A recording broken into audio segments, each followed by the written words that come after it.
Isang mangingisda ang maghahagis pa lamang ng kanyang lambat nang bigla niyang marinig ang isang sigaw. Sak, Lolo. Sa isang malayong bato ay may nakaupurong isang batang babae. Mabilis na nagsagwan papalapit ang mangingisda. Bata, bakit ka nandito at mag-isa? Umiiyak na sumagot ang bata. Nasa bangka po ako kasama ang tatay ko habang nangingisda. Pero aksidente po akong nahulog sa dagat.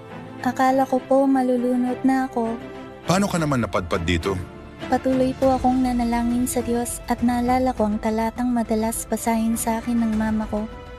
Iingatan ka ng Panginoon sa lahat ng kasamaan, kanyang iingatan ang iyong kaluluwa.